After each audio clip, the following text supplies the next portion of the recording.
resources in the world, but today I'm going to be talking to you about water.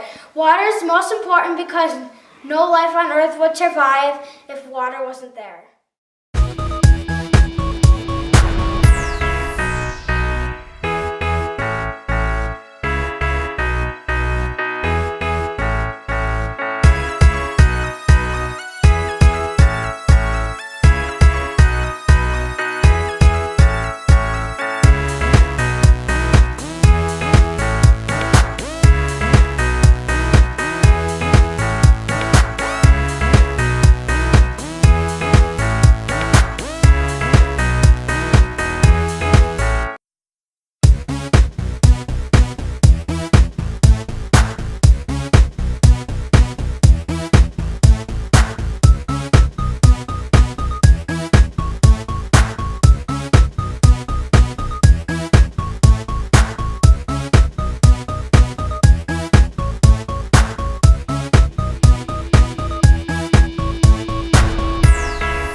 Every time you take a shower? Did you ever wonder what happens after you flush your toilet? How about the water trickling down the drain of your sink?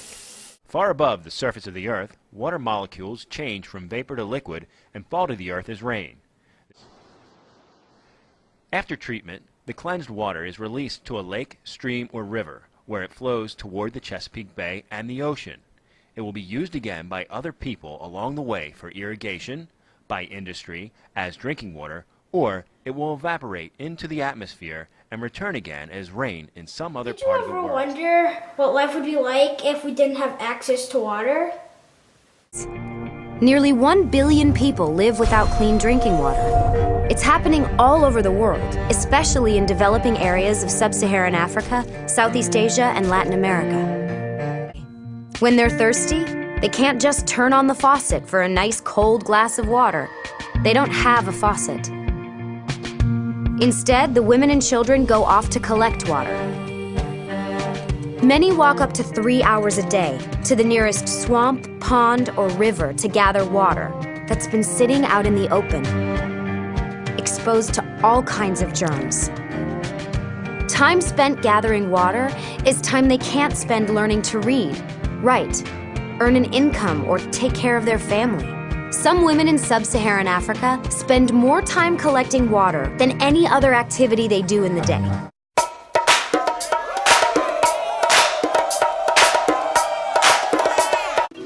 Water consumption is critical on Earth, but even more so here on the International Space Station, where we have a closed environment.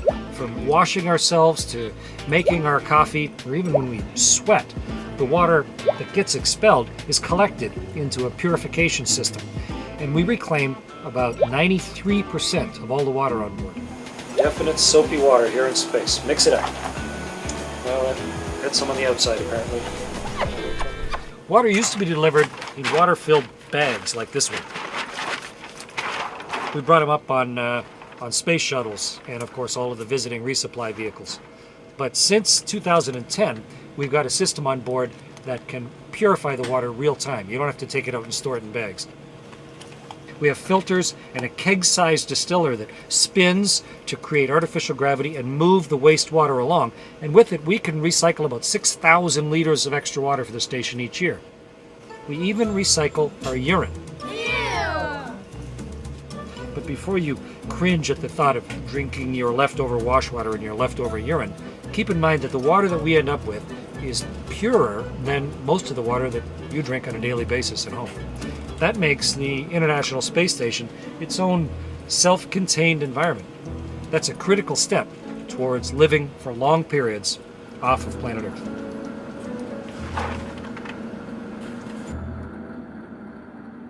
I hope you learned something about water today, and I hope you enjoyed our video.